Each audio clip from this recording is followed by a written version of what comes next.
আমি আপনাদের আজকে একটা ডার্ক সাইড অফ নার্সিং ব্যাপারে বলবো। ওয়েস্ট বেঙ্গল নার্সিং আমি 2021 সালে করি অ্যান্ড আমি ওয়েস্ট বেঙ্গল থেকে pass out.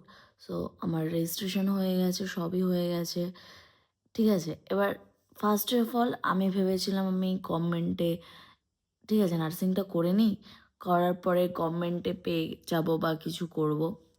So then 2024 pass out হয়ে যাই আমি জিএনএম নার্সিং করা। তো দেন আসল রিয়েলিটিটা স্টার্ট হয়, জার্নিটা স্টার্ট হয় 2024 পরের থেকে, ঠিক আছে।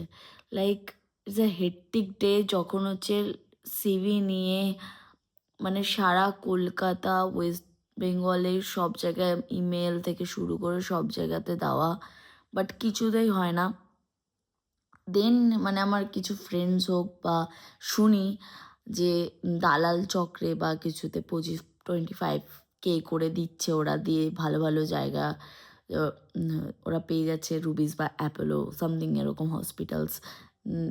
আমরা যখন সিবি দিই বা কিছু করি, দে নিড 2 years এক্সপিরিয়েন্স। এবার আমরা এক্সপিরিয়েন্স কোথা থেকে পাবো, ঠিক আছে।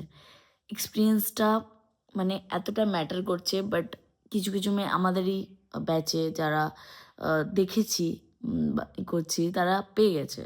বা আমার টাকা থাকলে ইটস ওকে, বাট যাদের নেই তারা কি করবে, তারা কি করে সারভাইভ করবে, আমি লিটারালি বুঝতে পারছি না, ঠিক আছে। দেন আসল রিয়েলিটিটা আসি, আমরা ওয়েস্ট বেঙ্গলে পাস আউট, ঠিক আছে।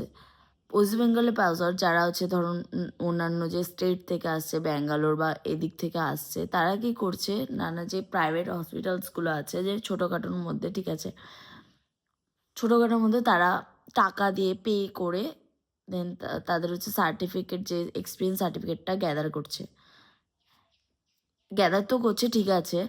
বাট রিয়েলিটিটা ইজ কি, আমরা কি করব, আমরা ওয়েস্ট বেঙ্গলের ওয়েস্ট বেঙ্গল থেকে পাস আউট করেছি।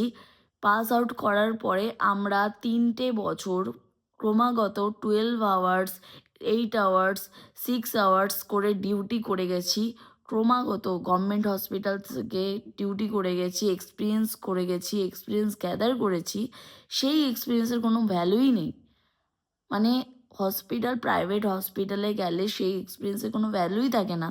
যে আমরা ট্রেনিং করেছি, যে ট্রেনিং পিরিয়ডে আমরা যে কন্টিনিউ ট্রেনিং করে গেছি, সেটা কোনো ভ্যালু নেই, নো ভ্যালু। দেন সমস্যাটা হচ্ছে, আমরা প্রাইভেট হসপিটালসগুলোতে যে ডিউটি করি, স্যালারি কত? স্যালারি স্টার্ট হয় 5,000, 6,000, 7,000, হার্ডলি 8,000, হার্ডলি। সো এতগুলো টাকা ঢালার পরে যারা প্রাইভেট থেকে করেছে, তাদের তো তাদের বাবা মার ভাগ্য খুলে গেছে। তাদের কি আর বলবো, তাদের বেঁচে থাকার কোনো অধিকারই নেই আমার মনে হচ্ছে, ঠিক আছে। কি করে সারভাইভ করবে তারা? 5,000-6,000-এ কি হয়? লিটারালি এখানে দাঁড়িয়ে তুমি 5,000-6,000-এ কি করবে? কি করবে তুমি?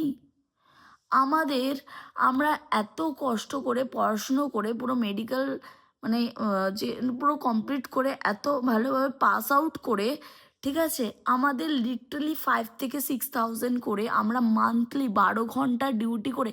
Can you imagine? আমি একটা হসপিটালে কাজ করতাম, ঠিক আছে, কিছুদিন আগে আমি রিজাইন দিয়েছি, ঠিক আছে, কল্যাণীতে করতাম। সো সেখানে আমি 12 আওয়ার্স ডিউটি করতাম ক্রমাগত 6 দিন, নাইট 6 দিন, ডে 6 দিন। টাইম শুনবেন, টাইম 7টা থেকে, সকাল 7টা থেকে শুরু হয়ে যেত, সকাল 7টা থেকে রাত সকাল 9টা থেকে রাত 7টা। আর পরের ডিউটি রাত 7টা থেকে সকাল 9টা। তার মধ্যে পেশেন্ট আসা, তাকে ম্যানেজমেন্ট করা, সব করা, মেডিসিন থেকে দেওয়া করে, এতগুলো বেড সাইড, কতটা ট্রমাটাইজ, বুঝতে পারছেন? কতটা ট্রমাটাইজ লিটারালি। আর আগেকার আমাদের ব্যাচ থেকে এখন শুরু হয়েছে এক্সাম দিয়ে, এক্সাম রিটেন, এক্সাম দিয়ে দেন তুমি গভর্নমেন্টে পাস ভর্তি হতে পারবে গ্রেড 2। আর আমাদের আগের ব্যাচেরা সিম্পলি ওরা হচ্ছে ভাইভা দিত, ভাইভা দিয়ে পাস।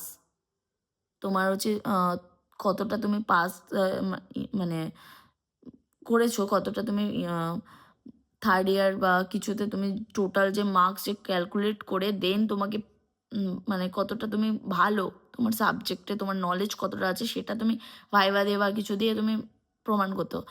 এখন আমাদের কি হয়েছে, ওয়েস্ট বেঙ্গলে ওদেরকে বাইরে থেকে স্টেট থেকে ওদেরকে মানে রেজিস্ট্রেশন দিত না বা কিছু একটা হতো, ঠিক আমি জানি না, এই নলেজটা আমার নেই, বাট ওদেরকেও রেজিস্ট্রেশন দেওয়া হচ্ছে, তো ওরাও করছে। প্লাস আমাদের এত ওয়েস্ট বেঙ্গলের মেয়েরা তো বাদই দাও, মানে কতটা মানে ট্রমাটাইজড আমি তো। আর তোমার সিলেবাস সিলেবাস যেটুকুন আমি পড়ে এসেছি সেটা মানে আমার তো মনে হচ্ছে শুধু বাড়ি গাঁথলে যে ইটটা দেওয়া হয় সে ইটটা ছিল। বাড়ি পুরো বাড়ি পুরো বাড়ি এখনো মানে বাকি আছে সিলেবাস পড়ার। এত প্রেশার, এত প্লাস বাড়ি থেকে সবাই যে তুমি মানে এত 3 বছর ধরে করলে করলে কত টাকা মাইনে পাও? 5, 6। আর এক্সপিরিয়েন্সটা নেবো কোথা থেকে? ভাই আমার এত বাপের টাকা নেই যে আমি 25-24 হাজার টাকা দিয়ে দালাল খুঁজে দেন আমি অত বড় বড় হসপিটালে যাব। যাদের টাকা আছে ঠিক আছে, যাদের টাকা নেই তারা কি করে সার্ভাইভ করবে? মানে কতটা ওয়েস্ট বেঙ্গলে বাজে অবস্থা। আর আর হোল ইন্ডিয়া তো বাদই দাও, নার্সিংয়ের কোনো ইজ্জত নেই বলতে গেলে। মানে ইন্ডিয়াতে নার্সেদের কোনো ইজ্জতই নেই। বাইরের কান্ট্রিতে যাচ্ছ, ঠিক আছে, ঘন্টায় পে হয় তোমার, ঘন্টায়। আর এখানে এখানে কোনো পেই নেই। 5,000 টাকা ধরে নাও, কাজ মানে আয়া মাসিদের মতো ট্রিট হয়। কোনো কোনো যে প্রফেশনালিজম, কোনো যে থাকবে যে হ্যাঁ নার্স নার্স এরাও কিছু জানে বা কিছু শিক্ষিত, এরা কোনো ভ্যালু নেই। তুই দুকারি হসপিটালসে, তুই দুকারি। What is this behaviour? মানে আমি যে এত একটা শিক্ষিত মহিলা, আমি যে এতগুলো পড়াশুনো করেছি, এতগুলো করেছি, ক্লিনিক্যাল ডিউটি করেছি, এটা কোনো মূল্য নেই, নাথিং। সিরিয়াসলি এই টপিকটা নিয়ে কাউকে তো বলা উচিত ছিল, কাউকে। আমাদের এই মেডিকেল লাইনে কাউকে তো এটা প্রতিবাদ করানো ছিল।